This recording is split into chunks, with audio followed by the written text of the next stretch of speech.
moments-là, ils ne finiront jamais. Ces terminés, ils ne finiront jamais, ils continueront pour toute l'éternité. Alors nous commençons ici déjà. Amen, avant que nous rentrions, non plus par la foi, mais par la vue, devant celui qui est assis sur le trône. Et nous commençons ici. Alors, quelle doit être la position de notre cœur, nos sentiments, dans ces moments où Dieu réunit sur la planète Terre, réunit tous ses enfants pour lui apporter ce culte de gratitude, d'amour. Alléluia. Et sans rien dans nos cœurs, même sans aucune animosité pour qui que ce soit, afin que ce soit un parfum pur pour Dieu. Ces moments que nous passons avec lui. Vous avez tous compris ce que je veux dire? Qu'il n'y ait pas de mélange dans ce parfum de nos louanges. Vous vous rendez compte que nos louanges, il les prend, que nos prières de nos louanges, il les prend dans un vase qui est devant son autel. Et un jour, il va les déverser sur la terre. Alors comment doivent être ces louanges, ces prières, quelle pureté, que Dieu nous ouvre l'esprit. Au nom glorieux de Jésus. Et bien voilà, j'ai parlé d'un sujet plusieurs fois, peut-être même ici à Montévideo et ailleurs, parce que je cherche devant Dieu ce qui, premièrement, ce que Dieu veut. Nous sommes ses enfants, c'est à lui à nous parler. C'est pas un homme à nous parler et qu'il conçoit quelque chose dans son cœur. C'est à notre Père à nous parler à chacun de nous. Alors combien nous les serviteurs, nous devons chercher ce que Dieu veut. Et ensuite, pour moi,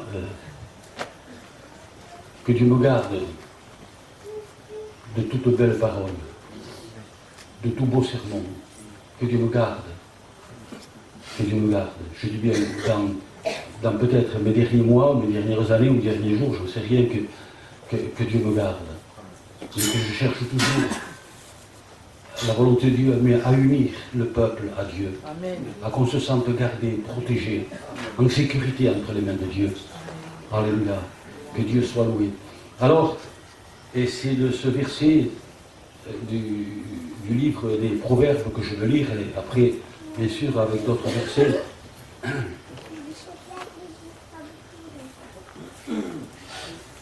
Nous lirons le psaume. Le psaume 16. J'en ai très souvent parlé, et certainement ici aussi. Vous savez que j'aime parler souvent de la même chose. Comme disait Pierre, je ne me lasse pas de vous répéter les mêmes choses. Parce qu'on écoute une prédication hier, on en écoute une autre aujourd'hui, et celle d'hier est effacée. Ça ne va pas. Ça ne va pas, pourquoi il nous a parlé hier alors Alors, nous lirons quelques versets dans ce psaume 16, ce psaume de David. Et ce psaume s'appelle « Le sentier de la vie et du bonheur ». Il a été intitulé comme ça, ce psaume. Psaume 16, qui s'appelle le psaume du sentier, le sentier de la vie et de la joie, ou le sentier de la vie et du bonheur. Garde-moi, oh Dieu. Voilà. Tout est là. Garde-moi, Seigneur. Qui je suis, moi, pour me garder? Garde-moi. D'ailleurs, c'est votre premier cantique que vous avez chanté. Il parlait d'être gardé. Le premier cantique que vous avez chanté. Garde-moi, ô Dieu, car je cherche en toi mon refuge. Je dis à l'Éternel, tu es mon Seigneur. Tu es mon souverain bien. Les saints qui sont dans le pays, les hommes pieux, sont l'objet de toute mon affection. C'est-à-dire les frères, quoi. Sont l'objet de toute, pas de mon affection, de toute mon affection. On multiplie les idoles, on court auprès des dieux étrangers. Je ne répands pas leur libation de sang. Je ne mets pas leur nom sur mes lèvres. à ceux qui se détournent de Dieu, à ceux qui vivent et font le mal, et qui disent qu'ils sont des enfants de Dieu. Je ne mets pas leur nom sur moi. L'Éternel est mon partage et mon calice. C'est toi, ô Dieu, qui m'assure mon lot. Un héritage délicieux m'appartient. Une belle possession m'est accordée. Je bénis l'Éternel, mon conseiller. La nuit même, mon cœur m'exhorte. J'ai constamment l'Éternel sous mes yeux. Quand il est à ma droite, je ne chancelle point. Alléluia. Et j'en profite pour lire comme ça, je n'ai pas toujours besoin de lire parce que c'est plutôt ce que Dieu veut nous dire ce matin, alors il faut lire. Hein? Tandis qu'une belle prédication, il ne faut pas lire. Alors, dans le Proverbe 18, au verset 10, de ce verset, je m'en sers beaucoup pour les baptêmes. Le nom de l'Éternel est une tour forte. Le juste s'y réfugie et se trouve en sûreté. Ça se passe de prédication. Le nom de l'Éternel, son nom à lui, est une tour forte. Le juste s'y réfugie et se trouve en sûreté. Combien nous avons besoin de repos. Le repos de l'âme, le repos du corps, du repos de l'esprit. Combien il n'y a pas de repos dans le monde. Ça n'existe pas, c'est pas vrai, c'est une façade. Tout le monde vit sur les nerfs, tout le monde est opprimé, tout le monde est compressé. Et c'est normal. Mais voici pour les justes. Voici. Nous ne sommes pas comme les autres, les justes. On n'a rien à voir avec les autres. La nuit n'a rien à voir avec le jour, ni le jour avec la nuit. Une heure de l'après-midi n'a rien à voir avec une heure de la nuit. Et c'est encore plus fort ça. Le nom de l'Éternel, son nom est une tour forte. Le juste s'y réfugie et se trouve en sûreté. Vous savez où il y a le problème? Il a toujours été le problème que je vais vous dire. Mais maintenant, dans les derniers temps, j'allais même dire dans les derniers jours, parce qu'avec les événements qui se passent, avec tout ce qui se passe dans le monde, moi, personnellement, je le crois plus que jamais. Donc le problème que je vais vous dire a toujours été, mais maintenant, dans les derniers jours, il est encore plus. Vous savez quel est ce problème? Hier après-midi, pour ceux qui étaient là, j'en ai parlé juste de peut-être 2 ou 3 ou 4 minutes, pas plus. C'est que l'adversaire sape la foi, aspire la foi, comme une ménagère avec son aspirateur aspire la poussière. Jésus a dit, quand je reviendrai sur la terre, est-ce que je trouverai la foi? Il n'a pas dit qu'il ne la trouverait pas, mais il n'a pas dit qu'il la trouverait. Pourquoi sinon il aurait posé cette question? Ça ne tiendrait pas debout dans la bouche du Seigneur. Il a dit ce qu'il a dit. Hein? Voilà. Parce que Jésus sait que nous sommes gardés par la foi. C'est écrit dans la parole de Dieu. Que nous sommes gardés par la foi. N'est-ce pas? La foi, beaucoup mélangent la foi avec la connaissance. Et le problème est mauvais là, très très mauvais. Très très mauvais. Très mauvais. Afin que la foi puisse se propager, l'apôtre Paul disait, je ne suis pas venu à vous avec une sagesse de langage, avec vous farcir de connaissances. Je suis venu à vous en tremblant, pour qu'ils aient la foi. Alors, la ruse, c'est qu'on peut se tromper entre la connaissance et la foi. Alors, comme la connaissance reste et la foi, même si la foi diminue, on ne se rend pas compte, puisque la connaissance est la même, et qu'elle a augmenté. Mais la foi, c'est autre chose. Vous voulez que je vous donne un exemple? On partage là, il n'y a pas de prédication. Hein. Qu'est-ce que ça veut dire partager? Que nous sommes tous au même niveau. Hein. On est tous des fils et des filles de Dieu, c'est tout. Hein. Si quelqu'un se prend pour quelque chose, il est le plus petit des plus petits. Je vous donne un exemple de la foi. Jésus a dit, vous savez qu'en évangélisation, nous avons dit ce que c'était la foi, pour que les gens sachent. La foi, c'est de savoir que Jésus est la vérité, c'est tout. Il dit la vérité, non seulement qu'il est la vérité, mais il dit la vérité. C'est pas? Alors, je vous donne un exemple. Jésus dit 2 ou 3 réunis. Répétez la suite. C'est le verset le plus connu. Je suis au milieu de vous. Examinons-nous. Est-ce que je crois qu'il est là? Examinons-nous bien.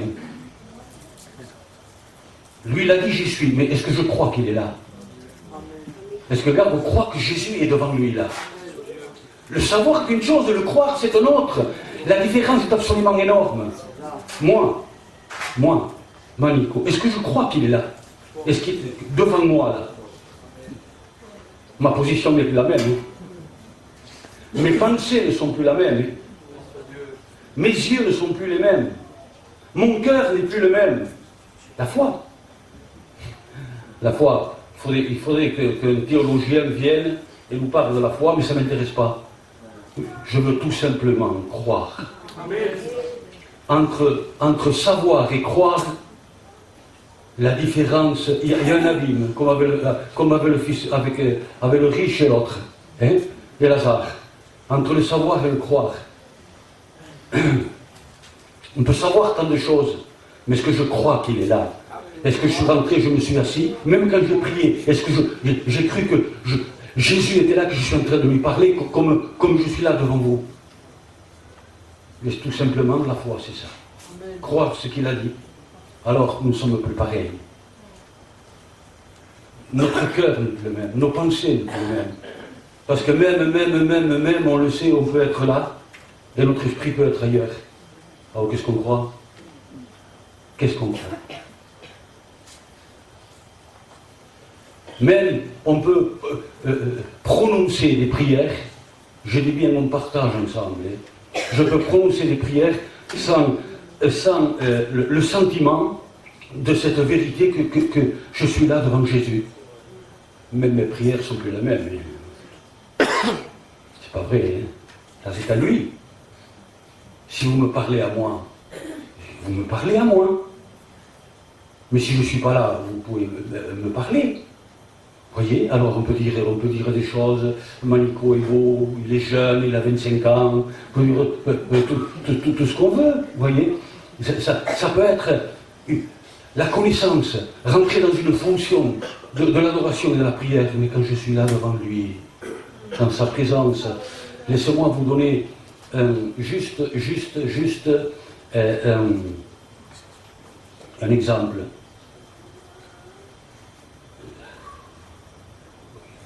Il est très haut, mais tant pis. C'est pour qu'on voit ce qu'est la foi.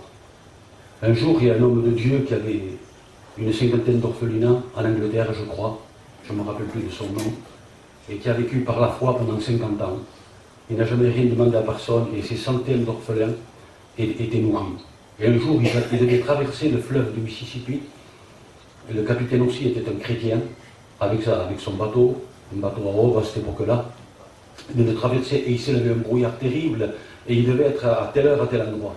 Et le bateau ne pouvait plus avancer. Alors il a dit au capitaine, qui était un frère, on va descendre dans une cabine et on va prier pour que Dieu, je ne me rappelle plus de son nom, un frère me fera rappeler, peut-être celui qui avait tant d'orphelinats. Non, c'est pas Butler. Et ils se sont mis à genoux, et le capitaine du bateau a commencé à prier. Et c'est ce fameux homme de Dieu qui a vécu pendant 50 ans que par la foi, avec ces centaines d'orphelins sans rien demander, lui a dit arrête. Il a interpellé arrête. Pourquoi? Pourquoi? Parce que tu ne pries pas par la foi, tu pries par la connaissance. Je vais prier. Il a incliné son front comme Élie, au milieu de ses genoux. Et il a dit, tu es là, Jésus. Tu dois lever, Seigneur, ce brouillard. Tu sais que je vais être là-bas à telle heure. Au bout d'un moment, il s'est levé, il a dit, sortons dehors maintenant. enfin, en haut du pont. Il n'y avait plus de brouillard. Le témoignage que j'ai raconté hier sur la femme de Ortega, pour ceux qui étaient là, que vous connaissez à peu près tous, je crois, peu importe. Eh bien, ce que je disais moi, humainement, que sa femme était guérie, c'était du vide, tandis que le scanner était du plein. Humainement, c'était du vent, ce que je disais. Quelle preuve il y avait que la femme Ortega, je dis Ortega, ta femme est guérie. Les médecins, les radiologues, la radio, le scanner disaient à d'autres radios c'est encore pire. Ça a grossi à la tête. Et moi je continue à dire Ortega, c'est pas vrai, mais ça ne tient pas debout. Non, sincèrement, ça ne tient pas debout. Que Dieu nous remplisse de foi. Ne cherchons pas la connaissance au nom de Jésus, cherchons à être remplis de foi. Alléluia, Amen. Remplis de foi, tu es là, Jésus. Hein? Souvenez-vous, il a dit. Et Jésus nous dit, est-ce que tu le crois que je suis là? Est-ce que tu le crois que je suis là? Alors, voilà, et au dernier scanner, le scanner dit, non, ça non plus. Il n'y a plus rien. Et moi je disais humainement du vide, et le scanner disait du plein. Vous comprenez ce que je veux dire? C'est-à-dire là, il y avait la preuve, et moi, qu'est-ce qu'il y avait? Du vent, dans ce que je pouvais dire. Seigneur, au nom de Jésus, n'est-ce pas que ce n'est pas une belle prédication que je vous fais? Je voudrais que vous voyiez Jésus, et pas Manico. J'ai aimé le livre que j'ai lu, j'en ai parlé hier, je crois, de Erlo Stegen. Il disait jusqu'à maintenant, c'est moi qui me montrais dans la prédication. Et il s'est humilié pendant des jours en pleurant. C'est fini, Seigneur. Je vais me tenir devant toi, c'est à toi qu'on va voir, c'est tout. Que Dieu soit loué, alléluia. Et je vous promets que ça m'a fait du bien à moi aussi. Pourtant, il y a quelques jours que je l'ai lu. Et ça m'a fait, cet homme de Dieu m'a fait du bien à moi aussi. Alors, voici maintenant, nous revenons au texte de ce psaume de David, ce magnifique hymne à Dieu. Cette prière qui est sortie des entrailles de David. Garde-moi, ô Dieu, car je cherche en toi mon refuge. Garde-moi. David savait que si Dieu, Roberto, ne le gardait pas, qu'il était fichu. Manico, sache que si Dieu ne te garde pas, tu es cuit. Tu es cuit. Si Dieu ne te garde pas, tu es cuit. Alors, David, qui était prophète, qui a été un des hommes, pour moi, qui a le plus connu Dieu, pas le plus, mais un des plus qui a connu Dieu, c'est David. Pour moi. Hein? Quand je lis les œuvres et les paroles de David, c'est, comme une fois j'ai dit, je voudrais lui arriver à l'angle du petit doigt du pied gauche. À ce David, il ne marchait que par la foi. Il l'aimait, son Dieu. Plus on a de la foi et plus on aime Dieu. Et moins on a de foi et moins on l'aime. C'est pas vrai, c'est la connaissance qui reste. Hein? Et lui va dire, regarde-moi, ô Dieu, car je cherche en toi mon refuge. C'est un cri qui pousse à Dieu. Il est en train de prier, il est en train de parler avec Dieu. Et Dieu était devant lui. Il dit, je suis constamment dans ta présence vaut mieux que la vie. Il s'adressait à quelqu'un comme s'il le voyait. C'est ça la foi. N'est-ce pas? Alors, garde-moi, ô Dieu. Je répète, tant pis si je ne vais pas plus loin. Mais je répète, David savait que si Dieu ne le gardait pas, il n'y avait pas de David. Ici, ce n'est pas la prière d'un névrosé, d'un peureux. Je l'ai souvent dit. Ce n'est pas la prière de quelqu'un qui est en déprime. Parce que quelqu'un qui est en déprime, le Seigneur, garde-moi, Seigneur, garde-moi. C'est ce qu'il y a de plus normal. C'était pas ça. David n'était pas excusez-moi de l'expression, un trouillard comme Manico. David. Si c'était un homme qui connaissait Dieu et qui aimait Dieu, David, dans la vie, dans son corps, ne savait pas ce que c'était la peur. Non sabia lo che era la tajata. Il ne savait pas ce que c'était la peur. David ne le savait pas. Et quand il voit quel âge il avait, il était frêle, un petit jeune homme, quel âge il avait, quand il arrive chez ses frères, il gardait les brebis de son père, et il arrive là, alors portant du fromage et des trucs, je ne sais pas, et il y a ce Goliath, cette montagne qui descendait de la montagne. Et c'est facile à dire, il fallait voir l'homme qui descendait de la montagne pendant 40 jours. L'armée d'Israël a été toujours une des plus grandes du monde, l'armée. Elle a tous fuyé.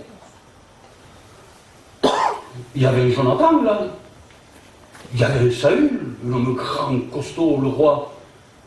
Il y avait des hommes extraordinaires.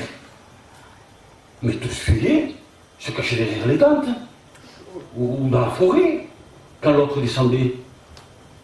D'après ce qu'on croit comprendre, mais minimum 3 mètres. Mais d'après les statistiques de la parole de Dieu, quand on les étudie, on les médite, 3 mètres 25. C'est-à-dire 6 coudées et un empan. C'est 25 cm à l'empan. Non mais tu ferraillais la lance, l'épée. Mais c'était un monstre. King Kong était un enfant de cœur à côté. C'était un monstre, lui, le petit David. Et qui glorifiait Dieu dans les montagnes de Judée, dans les plaines de Judée. Et il dit, mais je veux le tuer, moi. Et regardez, il va avec une fronde, un bâton. L'autre lui, suis-je un chien pour venir avec un bâton? Non, mais c'est facile à dire. Mais lui était sûr qu'il le tuait. Mais qu'est-ce qui faisait sa force? Qu'est-ce qui faisait sa force? Toi.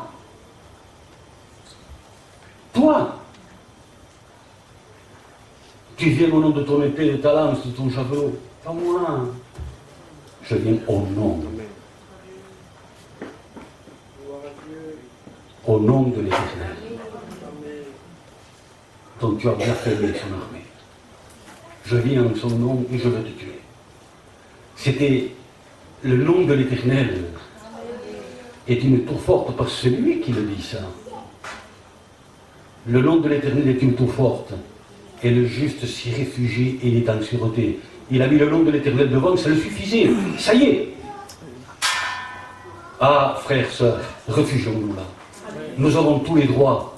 Il dit que le juste s'y réfugie. L'inconverti n'a pas le droit de se réfugier là.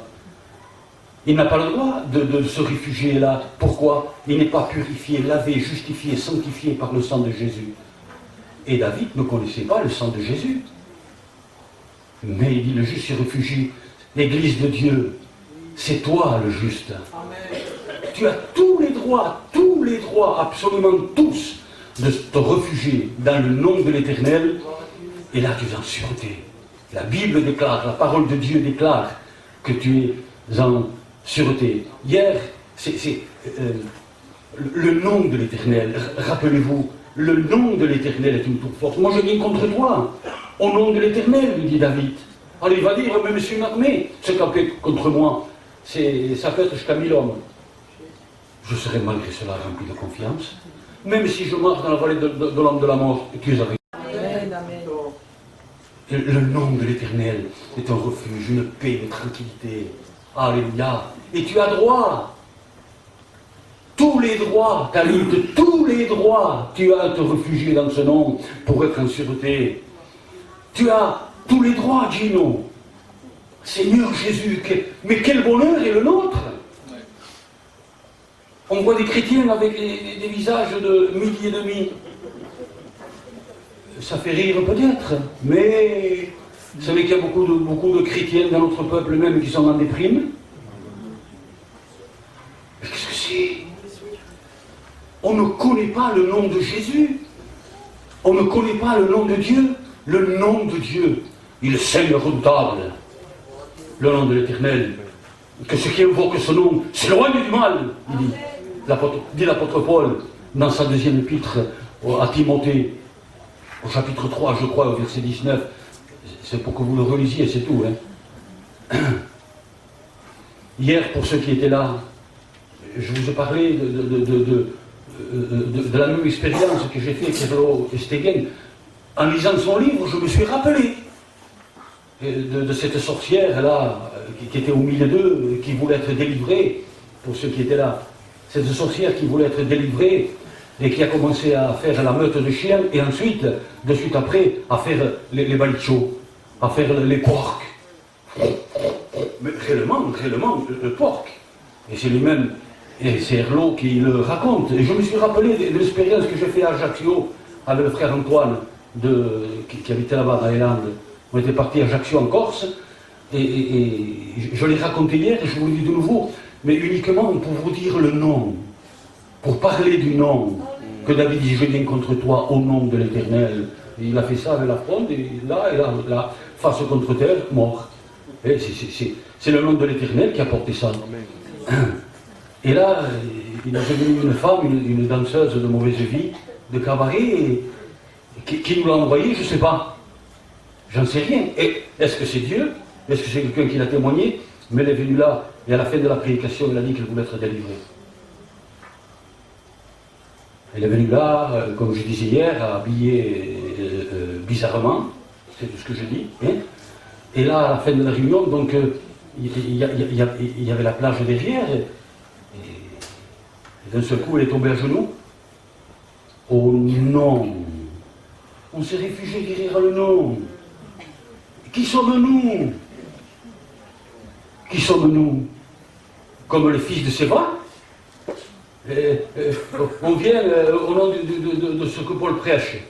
Ils lui ont mis une palisse qui sont partis tout nus. Et ça s'est répandu partout. Et là, d'un seul coup, il a commencé à faire le balicho. Mais alors, si les gens auraient passé là, ils auraient mis un troupeau de porcs ici, défiguré là. C'était horrible à voir. Et à entendre les deux choses. Et d'un seul coup, elle est tombée face contre terre. Qu'est-ce qu'on a employé? Le nom de Jésus. On ne le respecte pas assez. Le nom de Jésus, c'est tout. Mais qui sommes-nous, pauvres clowns? Qui que nous soyons, des clowns, des avatars. Mais le nom de Dieu, il est un nom. Au nom de Jésus. Il est tombé, on lui a dit de relever la tête parce que le sable, elle aurait mangé par le nez et par la bouche que du sable. Et vous savez ce que je le dis, je n'exagère pas, c'est exactement ça. Et puis, on s'est relevé, mais c'était plus la même. Un visage magnifique de nouveau. Hein? Et le lendemain, elle est venue, mais bon, c'est fini, nous on l'a laissé. C'est terminé, et nous on a fait la réunion le lendemain soir. Mais comment elle est venue? Elle est plus revenue, même habillée pareil. Regarde ce qu'a fait le nom de Jésus. Elle n'était plus habillée pareil. Elle était mieux habillée que beaucoup de chrétiennes à certains endroits. Qu'il faut tourner le visage. Réellement habillée, avec pudeur, avec modestie. Mais c'était une autre créature. Cette danseuse n'était plus ça. C'est le nom de Jésus. Elle avait délivré, avait transformé sa vie. Le nom de Jésus. Alors, je le répète, parce qu'on en a parlé un peu hier. Et nous avons ce nom de Jésus. Alléluia. Que Dieu soit loué. Garde-moi, oh Dieu. Le nom de l'Éternel est une tour forte. Et le juste s'y réfugie. Oh, que nous sommes heureux, Seigneur. Même dans les mauvais moments. Il y en a eu des mauvais moments. Il y en a. On va faire des conjugaisons. Hein. Il y en a eu. Il y en a. Et. Mais bien sûr que oui, nous sommes en territoire ennemi. Mais nous avons une tour forte, qui est le nom de l'Éternel. Alléluia, que ça nous remplisse de confiance, de foi. Confiance et foi, c'est le même mot. Hein. que ça nous remplisse de foi, de confiance. C'est notre refuge. Et nous sommes en sûreté. Alléluia. Comme une autre verset, on ne pourrait pas prendre le nom de l'Éternel. Le nom de Jésus. Alléluia. Que Dieu soit loué. Quand il y a eu la dédicace du temple à Jérusalem, qui a été construit par Salomon, il y a eu la dédicace du temple, que nous aujourd'hui on appellerait l'inauguration. Hein? Eh bien, on lui a fait l'estrade à Salomon avec ses habits royaux. Il devait être magnifique, et surtout à cette époque-là, plus qu'au 15e, au 16e et au 17e siècle. Hein? Et c'est ces habits de Salomon. Et il s'est mis à genoux. Il y avait des centaines de milliers de personnes devant. Il était sur l'estrade à genoux, face contre terre, les yeux levés. Il nous a dit que ses mains étaient levées vers le ciel. Ça devait être beau, hein? Sincèrement, ça devait être beau. Et les mains levées vers le ciel. Seigneur, Seigneur, c'est ton peuple qui a péché. Il s'oubliait pour prier pour les autres, même pour la dédicace du temple. C'est ce qui a plu à Dieu encore. On est trop, nous, oublions-nous pour les autres. C'est ça être un chrétien. Hein?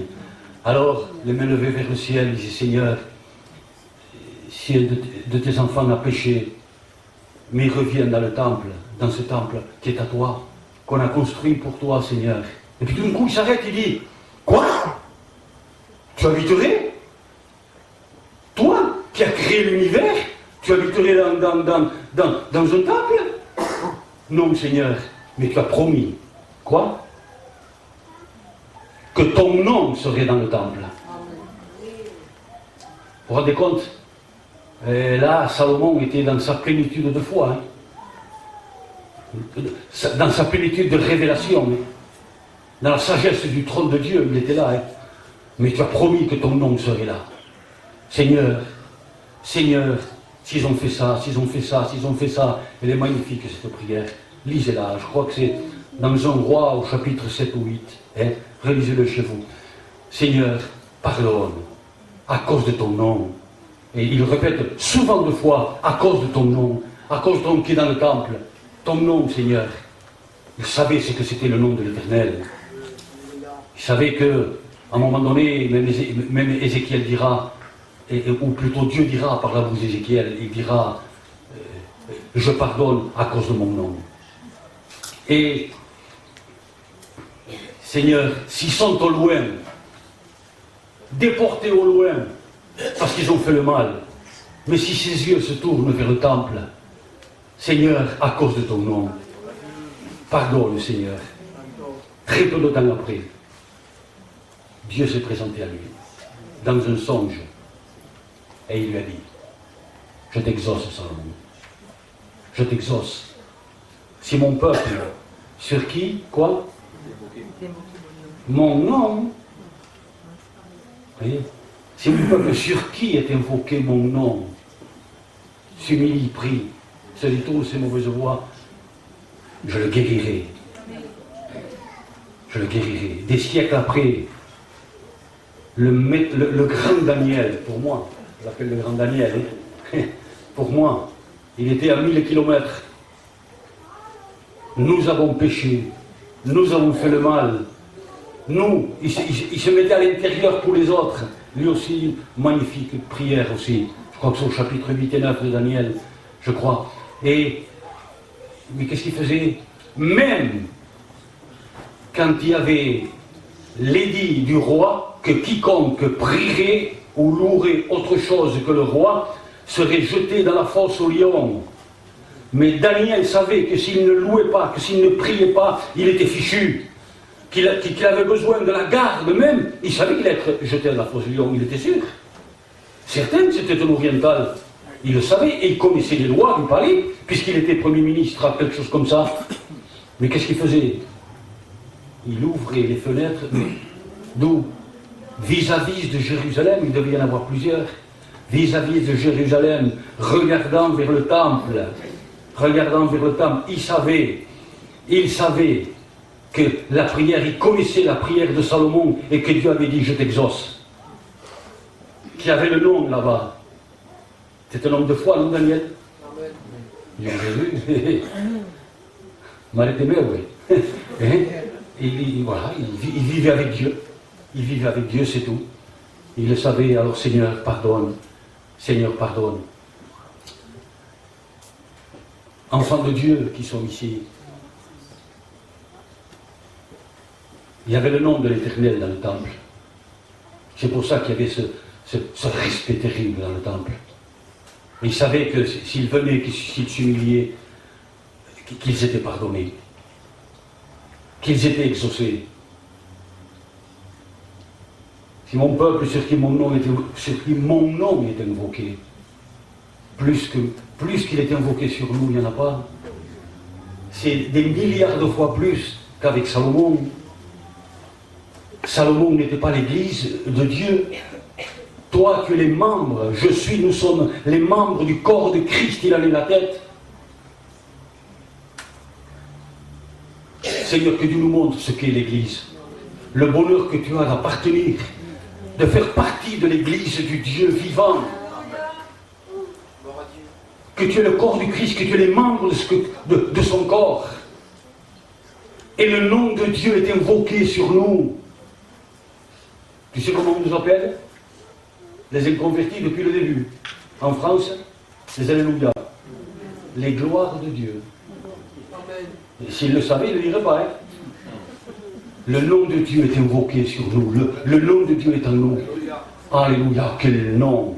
Même toute l'adversité des ténèbres tremble devant ce nom et qui est en nous. Que son nom soit loué. On se réfugie dans ce nom de l'Éternel. Garde-moi, oh Dieu. Garde-moi. Car je cherche en toi mon refuge. En voulant dire, garde-moi Seigneur, j'ai le droit que tu me gardes. Nous avons tous les droits parce que nous sommes à l'église. Mais David disait, j'ai le droit que tu me gardes parce que je cherche en toi mon refuge. Tu ne jettes pas dehors celui qui vient à toi. Garde-moi, oh Dieu. Nous allons lire nous avons encore quelques minutes, quelques versets de plus dans la parole de Dieu.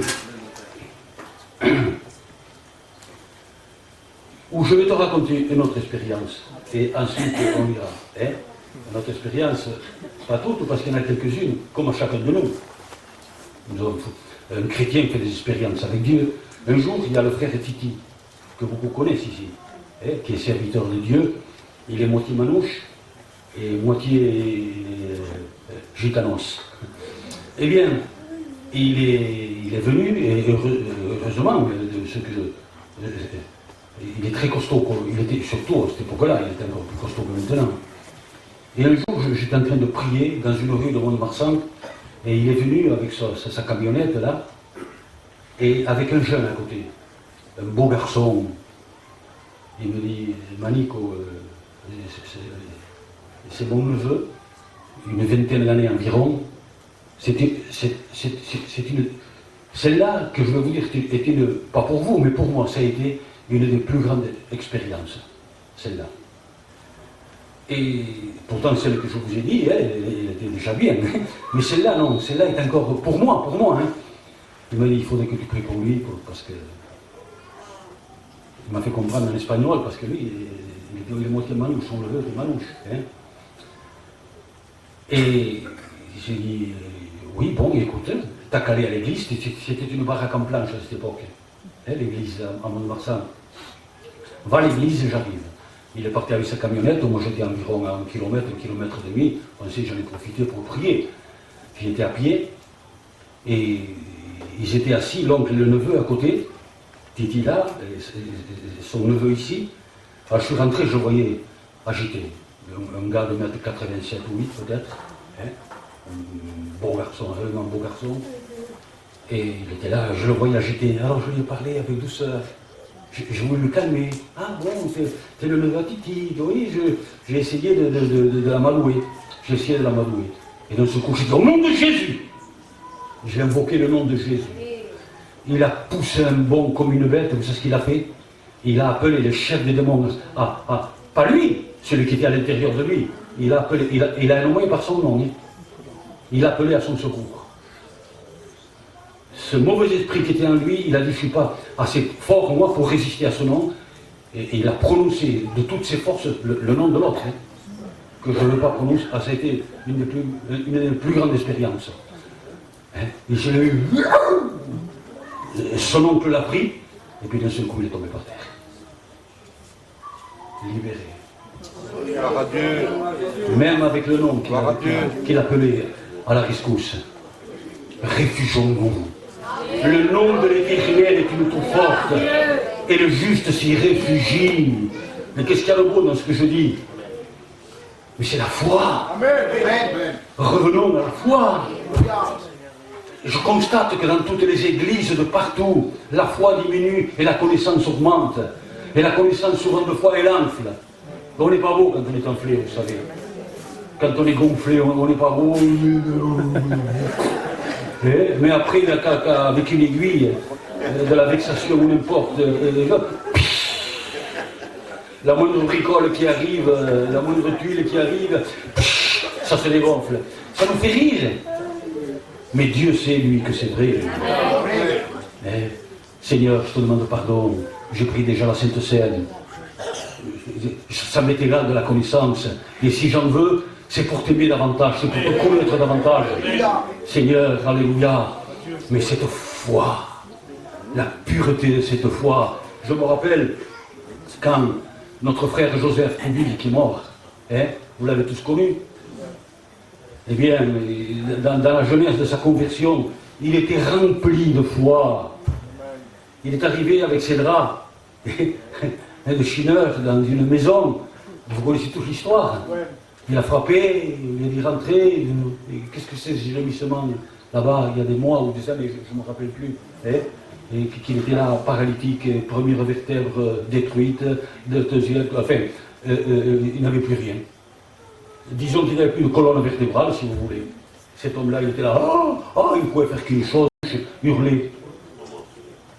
Vous permettez que j'aille? Il a été rempli de foi. Si tu veux, je vais prier pour toi. Quelque chose comme ça, à peu près. Hein. Je vais prier pour toi. Il ne savait ni lire ni écrire. Il ne connaissait rien de la parole, rien. Au lieu de dire que les pourceaux étaient tombés dans les pentes escarpées, il disait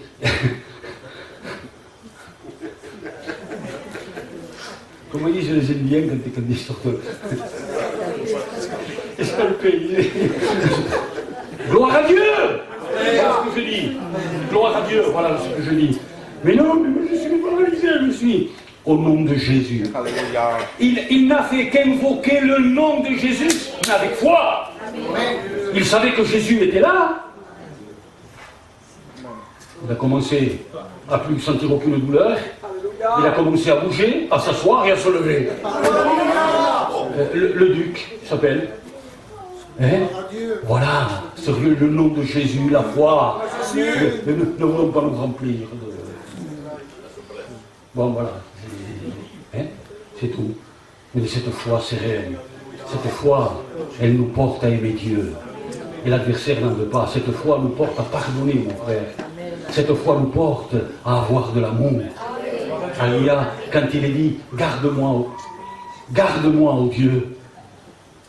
Garde-moi. Garde-moi de moi. Garde-moi de tout orgueil, Seigneur. Quand la foi baisse, l'orgueil fait surface. Et cet orgueil, combien d'endroits détruits dans le peuple de Dieu à cause de cette bête féroce. Mais que Dieu soit loué. Nous lisons, garde-moi, Seigneur. Garde-moi, garde-moi, garde-moi de moi. Garde-moi, Seigneur, l'heure qui suit. Tu sais, Robert, ce qui va arriver dans une heure? Non, sincèrement, est-ce que tu le sais? Bien sûr que tu ne le sais pas. C'est l'inconnu. Mais lui, il est dans une heure. Moi, non. Je ne sais pas ce que c'est, l'heure qui va arriver. Je ne sais pas ce qui va m'arriver, c'est l'inconnu. C'est un inconnu total. Je ne sais pas, tu ne sais pas ce qui va t'arriver dans une heure. Ni à toi, ni à... Non, je vais parler de moi qui est superstitieux. Ni à moi, ni à mes enfants, je ne sais pas que dans une heure ce qui va arriver. Je ne sais pas. Mais lui, dans une heure, il était hier dans la fosse au lion avec Daniel, le nom de l'Éternel, et il est là maintenant avec moi. Il est le même hier, aujourd'hui, éternellement. Alors garde-moi, Seigneur, de l'inconnu. Garde-moi, mon Seigneur. Et David le savait. Alléluia, que Dieu soit loué. Seigneur, je te demande ce matin, viens au secours de mon incrédulité. C'est vrai que je crois, mais pas assez, Seigneur. C'est ce qu'a voulu dire cet homme qui avait le fils possédé, n'est-ce pas, qui a dit à Jésus, viens au secours de mon incrédulité. Jésus a dit, par la foi, tout est possible. Et sans cette foi, en plus, nous ne sommes pas agréables à Dieu. On ne peut pas être agréable à Dieu sans la foi, dit Jésus. Cette foi, mais pas la connaissance. Je connais, va te promener si tu connais. De cette foi positive, sereine. Alléluia, gens de peu de foi. Et pourquoi vous n'avez pas cru? Pourtant je suis avec vous. Je suis avec vous. Pourquoi vous n'avez pas cru? C'est un soupir de tristesse même. Comme la foi est agréable à Dieu. Et il fut enlevé, un homme de Dieu de l'Ancien Testament, un des premiers hommes de Dieu, parce qu'il avait reçu le témoignage. Qu'il était quoi? Agréable à Dieu. Et sans la foi, on ne peut pas être agréable à Dieu. Sans cette foi, Amen. Alléluia. Nous sommes là devant la face de Dieu. Je vais vous lire un dernier verset. Bien sûr qu'on pourrait rester avec ça, je pense, des heures. Sincèrement, et vous-même, vous pourriez m'en donner et le partager ensemble.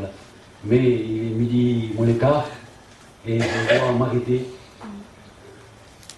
Mais maintenant, qui sait? Même si ce soir on ne continuera pas, Dieu seul le sait. Alors, prions pour que la volonté de Dieu se fasse. Mais je vais vous lire un dernier verset. Maintenant, c'est pour notre vie de victoire. Je répète, le verset que je vais vous lire maintenant, jusqu'à maintenant c'est pour nous, garde-moi, oh Dieu. Hein? Le nom de l'Éternel est une tour forte, et le juste s'y réfugie. Le verset que nous allons lire maintenant dans le Nouveau Testament, c'est pour notre vie de victoire, pour notre marche de victoire en victoire avec Dieu. Et il y a là le secret. N'ouvrez pas tous ensemble la Bible, ça fait trop de bruit. Alors, c'est dans le livre, dans l'épître de Paul aux Colossiens.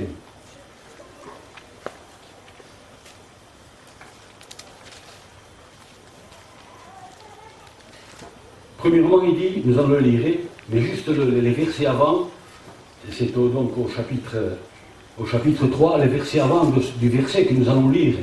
Il dit, par des hymnes, par des cantiques, glorifier Dieu, vous voyez, pour nous tenir dans la spiritualité, pour nous tenir dans la foi. Et puis après, au verset 17, il dit, et quoi que vous fassiez, retenez, et quoi que vous fassiez, sœurs, retenez, même derrière tes casseroles, quoi que vous fassiez, une conversation avec une sœur, une conversation à un frère, et quoi que vous fassiez, ça veut dire tout, et quoi que vous fassiez, n'importe quoi que vous fassiez, ça veut dire ça, et quoi que vous fassiez en parole,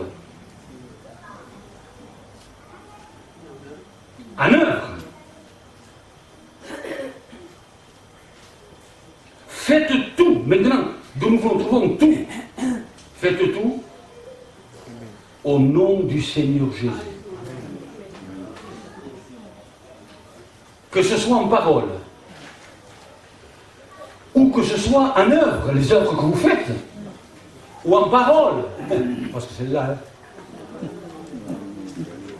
on peut dompter un navire, dit Jacques, par un petit gouvernail, mais celle-là,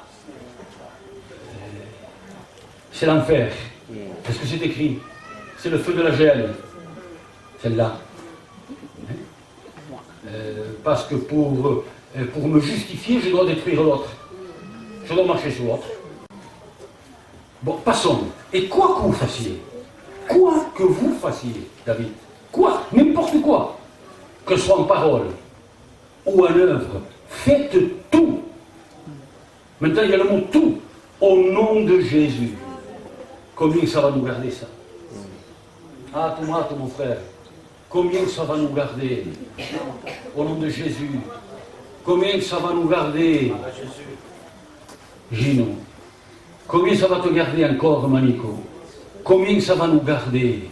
Quoi que je fasse, que celui qui prononce son nom, dit l'apôtre Paul à Timothée, qu'il s'éloigne du mal. Alors quoi que vous fassiez, que ce soit en parole, que ce soit en œuvre, faites tout au nom de Jésus. Alléluia. Amen. Quoi que vous fassiez, je le répéterai pour terminer, que ce soit en parole, parce que nous sommes un peuple qui faut nous répéter sans arrêt les choses. Nous sommes comme ça. Cameroun. Et oui, il faut qu'ils prennent le burin, le Seigneur, et qu'ils façonnent sans arrêt le burin, le marteau, et qu'ils nous façonnent sans arrêt. Quoi que vous fassiez, je le répéterai encore quelques fois, quoi que je fasse, tu fasses, mon ami. Mais c'est un ordre. Ce n'est plus une exhortation, c'est un commandement. Mais laissons le commandement. C'est pour ma vie de victoire. C'est pour que je sois toujours en haut et jamais en bas. Pour que je ne fasse rien de mal, parce que je me considère que je fais tout bien, et l'autre fait tout mal. Allez, va te promener un peu toi aussi. Allez, regarde-toi, regarde pas tant les autres. Pourquoi tu regardes la paille de ton frère? Dieu ne dit pas de ne pas la regarder. Mais pourquoi il dit, et toi tu ne regardes pas, tu ne vois pas la poutre qui est dans ton œil? Regarde-toi un peu, et tu verras que tu as lieu de te considérer comme le plus petit. Que le plus grand soit l'esclave du plus petit. Mais c'est les paroles de Jésus, ça. Voyez, quoi que vous fassiez, que ce soit en parole, ma sœur, fameuse Joaquine, quoi que tu fasses, je m'adresse comme ça, parce que Jésus, il est en train de s'adresser à chacun de nous, là. Quoi que nous fassions, en parole, ou en œuvre, faites tout. Il y a le mot tout. Il aurait pu le retirer quand même, le Seigneur, ce mot tout. Mais il l'a laissé. Il l'a laissé. Il l'a laissé pour moi. Faites tout au nom de Jésus et en glorifiant Dieu. Je veux tout faire en ton nom. Combien ça va me garder? Et quand quelque chose je devais faire que je n'ai pas fait en son nom, Seigneur, peut-être quelques minutes après, je le dis, Seigneur, si ça avait été en ton nom, je ne l'aurais pas dit, je ne l'aurais pas fait. Seigneur, je te demande pardon, et puis on repart. On repart. Je veux tout faire en ton nom. Cette décision, il faut qu'elle soit chez tous. Chez tous, je veux tout faire en ton nom. Parce que son nom est en toi. Alléluia. Dans l'Ancien Testament, je termine, il est écrit, ceux qui n'honorent pas mon nom, ils auront affaire à moi. Et qu'est-ce qu'il est écrit avec le doigt de Dieu sur la montagne du Sinaï, la loi de Moïse qu'on en parlait hier soir? Qu'est-ce qu'il est écrit? Il est écrit, oui, mais avec le doigt de Dieu et à haute voix, celui qui prononcera mon nom en vain sera châtié. Tu ne prononceras point, car je ne le serai pas impuni, il dit, celui qui prononce mon nom en vain. Le nom de l'Éternel. Le nom de l'Éternel. Il est écrit, il est saint et redoutable. Tout genou fléchira. Dans le ciel, il est écrit. Sous le ciel, sur la terre et sous la terre, qu'au nom de Jésus, tout genou fléchira. Que ce soit les démons, que ce soit ceux qui mettaient contre Dieu, dans le ciel, sur la terre, sous la terre, relisez-le dans les épîtres. Tout genou fléchira devant son nom, et son nom est en nous. Ce nom puissant de Jésus, il est en nous. Ah, comme je veux l'aimer, le respecter, l'honorer, l'élever, et que je veux tout faire en son nom. Ma foi va augmenter. Toutes mes aigreurs vont disparaître. Vous verrez que c'est vrai. Tout va disparaître. Vous croyez que moi je n'ai pas eu des aigreurs? Seigneur Jésus. Et il fallait que je prenne du bicarbonate spirituel. Mais oui, le cube, chacun de nous, nous ne prenons pas pour eux. Mais là, c'est la vie des victoires. Alléluia. Le nom de l'Éternel est une tour forte et le juste s'y réfugie. Qui essaye de passer cette tour? Qui essaye de passer cette tour? Cet homme qui est venu, ce maghrébin qui était venu à l'église de Meyam, une après-midi, nous étions en réunion de prière, quelqu'un l'a apporté, ils sont venus me dire devant, il est possédé. Il est possédé où, Malik, on te l'a amené? Et il était tout à fait derrière là-bas, tout à fait derrière, aux dernières recherches de derrière. Vous savez que c'est des grandes baies là-bas, des grandes baies vitrées, vous savez, hein? Et tout le long, des deux côtés, c'est que des vitres. J'ai dit, laissez-le, continuons à prier, laissez-le. De temps en temps, mon œil se mettait comme ça. J'étais tout à fait devant et tout à fait derrière. Vous savez qu'il est longue, l'église de Meyam. Je voyais de plus en plus à la prière.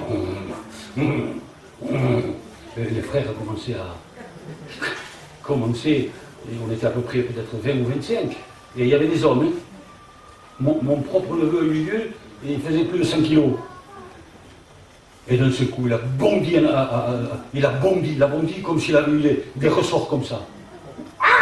Il a commencé à sauter.